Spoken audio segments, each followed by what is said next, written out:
بكم مشاهدين الكرام في فيديو جديد على قناتي هينتس وورد. اليوم ان شاء الله غادي نقدم لكم وصفة جديدة، دجاج محمر بالضغميرة على حقها وطريقها بالطريقة التقليدية، وان شاء الله غادي تقدمها الام ديالي. اذا نخليكم ان شاء الله مع الام ديالي اللي غادي تتبعوا معها مراحل ومقادير هذه الوصفة. السلام عليكم المشاهدين، غنقدم لكم واحد الوصفه. هذه سيبسه، هذا الخرق معر، هذه النجيمه، هذا الهيل، هذه شويه حاره، معلقه صغيره، هذه معلقه كبيره ديال الخرقوم ديال السكينجبير، هذه الثومه معلقه كبيره، هذا ديك معلقه كبيره ديال السمن، هذه معلقه كبيره ديال البزار، هذه الهيل. هادو هما الوصفات اللي غادي يجيو فيها الدجاج محمر. هادو هما اللي كنا نديرو شحال هذا الربيع، شويه الربيع. يلا غتبداي على بركه الله، غتبداي تشرملي في الدجاج ان شاء الله. هو من الاحسن يكون ليله قبل يكون مشرمل، ولكن دابا مع جوني الضياف على غفله، نتوما خاصكم ديروه ليله. الا بغيتو طيبوه مع الصباح الغدا خاصكم تبيتوه مشرمل في الليل وديروه في الثلاجه، ما تخلوش على برا. ديروا فيه شويه زيت العود، فيها الطليقامه كلها والماء، شي كاس تاع الماء وشويه تاع زيت العود وداك سميتو عليه داك السمن. ايوا هذه هي الوصفه كلها، هي فينا هي. هذه بسيبسه، هذا الخرق معر، هذه ديك سميتو على نجيمه، هذا الهيل، هذا سكينجبير، هذه معلقه صغيره ديال الشونيه ديال الحار، هذا داك سميتو عليه الثومه، هذا السمن، هذا البزار. يلا تبداي يعني غنبدا بسم الله. ورا الدجاج ديجا مغسول، يعني راه ما جبناش اليوم هاد الصباح، ديجا مغسول بسم الله. غير جبداتو من الثلاجه. هذا درنا هادشي الإقامة كلها، مع دايرين حنا دابا 3 دجاجات، خاص كل دجاجة فيها كيلو البصلة الضغميرة ديالها، يعني خصك 3 كيلو ديال البصلة. راني غندير كاس ديال الماء باش غادي نخلط هذيك الإقامة كلها. خلط السمن وهاد الإقامة اللي وريتكم كلها، غادي نخلط هاد الكاس تاع الماء باش تدخل الدجاج. الا خلطتها بالزيت راه ما غتدخلش ليا الدجاج. ايوا زيت العود لو بغيتو ديروا شي شويه، شي ربع كاس تيبدا يطيب الدجاج. دابا راه درت الإقامة، درت فيها السمن، ربع كاس تاع زيت العود. تدخلوا داكشي داخل الدجاج. راه درت الملحه، راني غاسلاه بالملحه، ماشي ما درت الملحه في الإقامة. حيت الا زدت الملحه في الإقامة راه غيجيني مالح.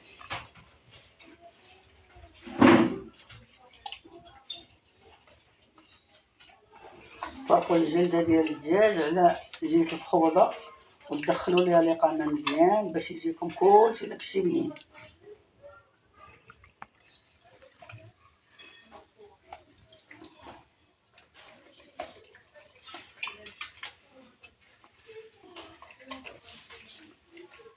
دابا كتحاولي تدخلي التوابل للدجاجه من الداخل من تحت الجلده، من تحت الجلده باش يجي بنين. الا ما دخلتيهاش لي من تحت الجلده راه ما غاديش يجي. راه باقا غادي نزيد واحد الجبكيه ديال الخرقوم. يلا نرجع لكم بعد ما الوالده ديالي تبل الدجاج ونشوفوا طريقه التحضير ديال الدجاج المحمر، اللي ان شاء الله طريقه اللي راه لا يعلى عليها، ما شاء الله راه سنين وهي هذه الطريقه المعتمده عندها في تحضير الدجاج محمر، اللي شهاده راه كلشي كيقولها في حقها ان اللي داق الدجاج ديالها كيعجبو بزاف. كنتمنى ان الوصفه تنال اعجابكم، ونرجع لكم بعد ما الوالده ديالي تبل الدجاج. الدجاج يعني درتو في الطنجره، درت عليه ديك الروه ديالو، درت معاه ورقه سيدنا موسى وقرده ديال الحامض بالقشره ديالها، وهاد سميتو عليه القوانص والكبده، هاني فين درتهم في كيتسلقوا. ورقة سيدنا موسى والإقامة اللي درت في الدجاج درتها فيهم. واو. والحامض حتى هو. وقرضة ديال الحامض، حيت هذيك الكبدة مزفرة ما نقدرش نشركها مع داك تتسلق.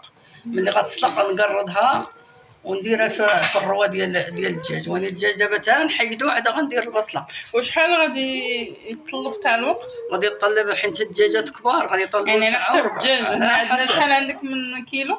عندي فيها 2 كيلو رابع 2 كيلو رابع. اذا عندك ساعه وربع. ساعه وربع. ولكن كل مره غادي تطلع عليها يعني على حسب. نقلبوا انا ماشي كل خطره يتفرتت. خاصني نبرك نيت. نبرك نيت ديك ربع ساعه عاد نطلع عليه. ولا كنقلب الدجاج كنشوفو فين وصل. في الطياب هو كيطيب في الطياب. هو كيطيب قريبا نحيدو. ندير البصله طنجره وندخلهم الفران. غادي دهنيهم ندهنهم بشويه تاع السمن. السمن زيت. شويه تاع زيت العود. زيت العود. وإلا كانت عندهم بنه ديال الزعفران يديروا البنه. الا ما كانش عندهم الزعفران يديروا البنه تاع الزعفران. كيدهنوا بها. يديروها يخلطوها مع زيت العود ويدهنوا بها.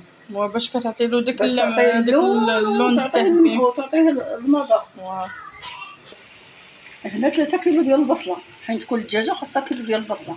هنا كل دجاجه خاصها كيلو. هنا 3 كيلو ديال البصله حيت دايره 3 دجاجات.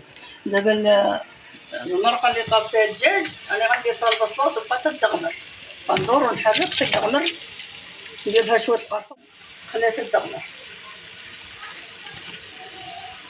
كما سمعتوا مشاهدينا الكرام، هاد بعد ما طاب الدجاج يعني في الاول ما كنديروش معاه البصله، كنديروا واحد شويه وصافي. الباقي ديال البصله كنخليوه حتى يطيب الدجاج.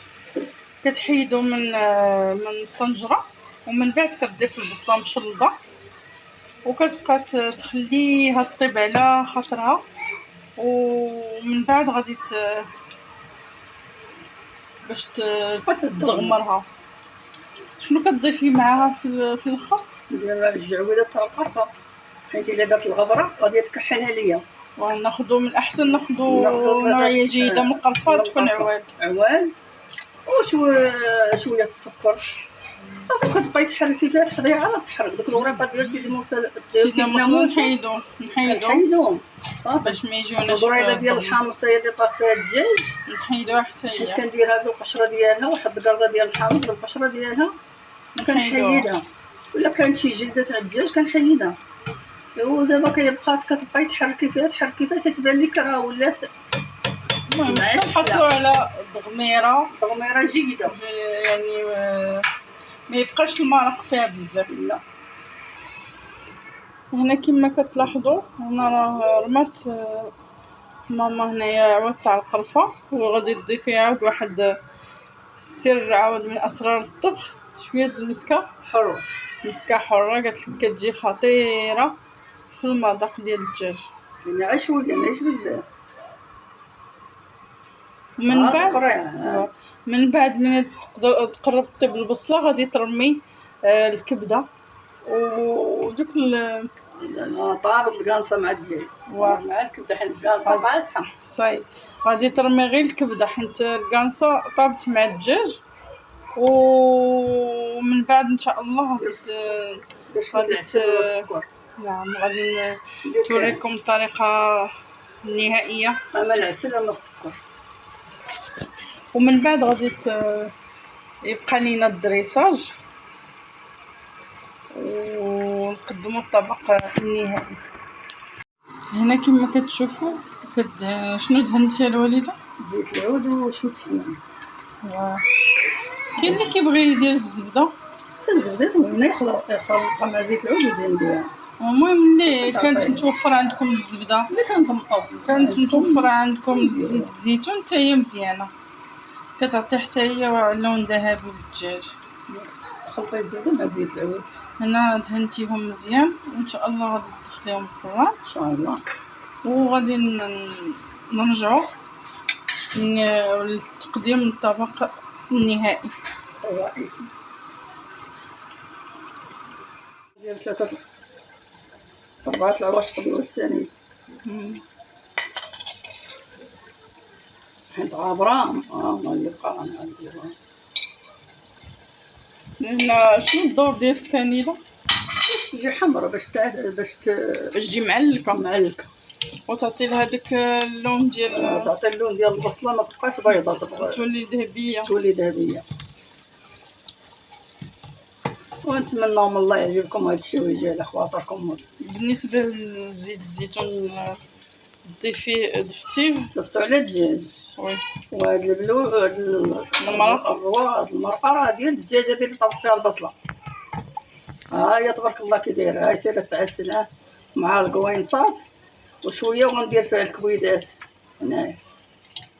شتيها ها كتعسل، حس بها حمارت غندير الكبدة سلقتها ما باش الزفرة كنسلقها بحال هاد الورقة سيدنا موسى. بعد ما تغمر لينا المرقة نحيدو العويدات تاع القرفة. نحيدو العويدات ديال ولا كانت شي جلدة ديال الدجاج ولا كنحيدوها باش تبقى عندنا التغميرة يعني صافية. صافي الله. احنا دابا كنقدمو في التفصيل. كنحيدو ليه باش عافدينو.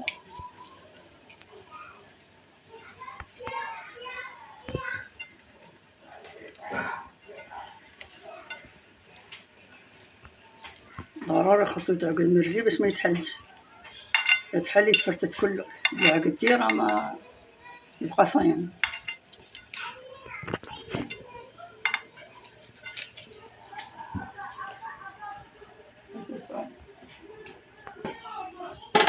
هنا غنحطو الدغميرة ديالنا اللي درنا. ها هي الدغميرة تبارك الله جات شهوة منها. ها هي هنايا الكبيدات ديالها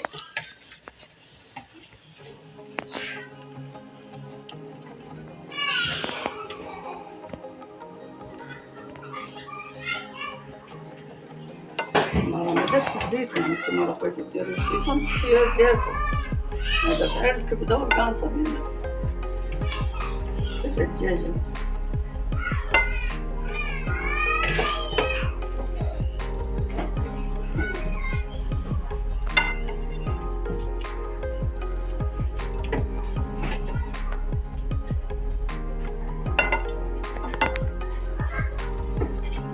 هذا الطبق النهائي ديالي كان عجبني. كان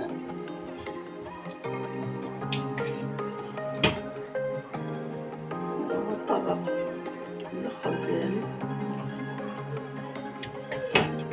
نتمنى يعجبكم.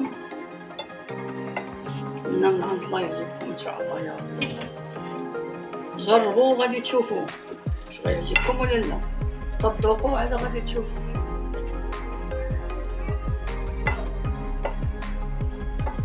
يا الله نخليكم بخير على خير ان شاء الله. نتمنى تكونوا بخير على خير.